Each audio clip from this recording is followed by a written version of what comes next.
And here we are at Playland's Castaway Cove.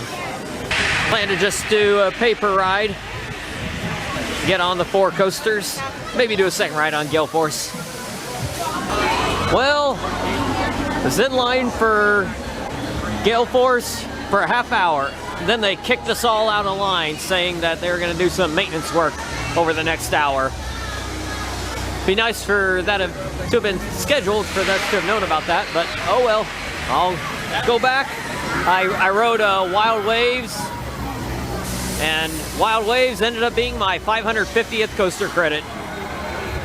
Not really my plan. Of course, I'm filming the SPS Spinner. Wild Waves is the gray track where the lift hill, the train has just crested the lift hill. It's an E&F Miler, one of their bigger coasters that they've made. It had some decent airtime, although I got stuck in the middle. There's 3 cars. The group in front of me picked front and back, left me in the middle. Didn't get the best ride on it, I'm sure, but I still got some decent airtime. Wild Waves was all right. I still would have rather had Great White as my 550th. If Clementon had their wood coaster open yesterday, then Great White would have been my 550th. Said it was Wild Waves. Got another 20 minutes until they're planning to reopen Gale Force, so I can get on the next train of this, get 551. After waiting a half hour for Gale Force getting kicked off, then went to Wild Waves. Wild Waves took a half hour also.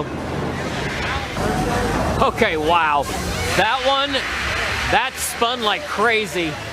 We were spinning like a top on several rounds. It did different things each time around, but like 2 rounds straight, we were just spinning like crazy.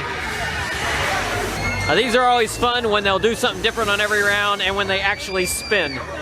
This is my 4th SPS Spinner, new credit in 2 days. Yeah, this one's easily the best. I like that. That ride was more fun than Wild Waves. That ride looks like fun.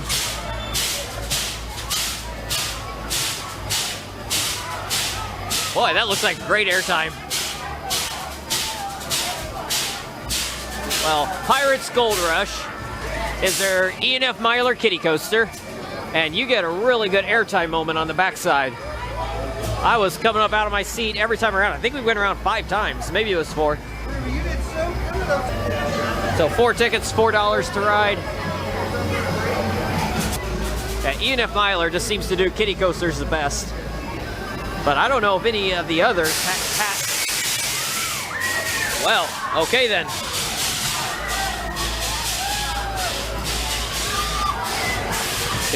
E&F Miler does the best kiddie coasters, but I don't know if any of the others that I've ridden had an airtime moment that good. That thing is really noisy, but it looks cool though. So the 2 smaller coasters I walked right on, but Wild Waves and Gale Force has huge, huge lines. Oh, I lucked into the 2nd train out after it came back online. So it ended up not being a bad deal for me after all. I did the other 3 coasters during the breakdown, or during the maintenance. And then right when I was done with the 3 coasters, it was back up and I got right on. And I lucked into an inside seat. I heard that the inside seats are smoother than the outside. It still rattled a bit, but it was all right. And you do get to go through the course twice. And I'm not really sure what to think about it. Some of the lateral movements on there were not the most comfortable, but the airtime was great. Now there's no headbanging because you got vest restraints, but still the movement wasn't exactly fluid. I thought I would like Gale Force more than that, but I only got 1 ride, and with how busy things are around here, yeah, that's probably all I'll do. Thought about going and buying another ride, but yeah, I'm sure the line is an hour long by now. It is a very, very busy park for the most part. The kiddie coasters, no problem, but some of the flat rides have unbelievable lines. And Wild Waves and Gale Force get huge lines.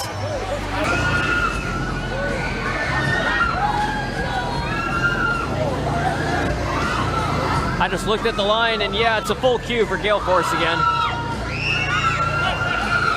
So within 10 minutes, the line completely filled up, probably an hour long. So I'll have to be good with just that one ride.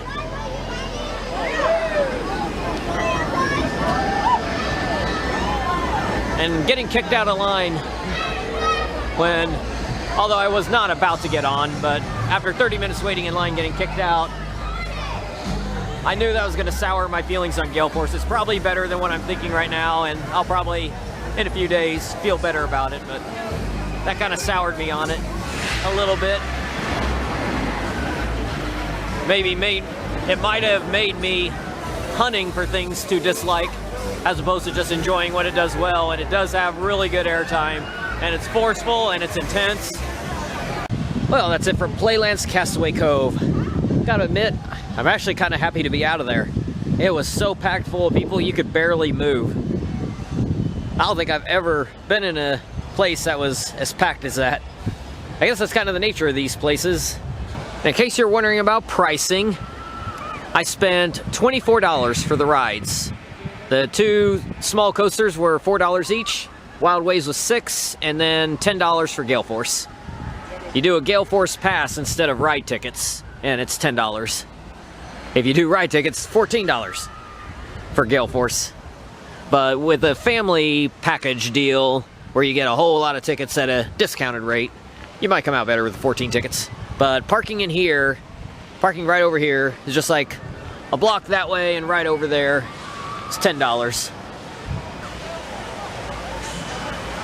So parking plus ride tickets, $34. And you get I got 4 new coaster credits out of it.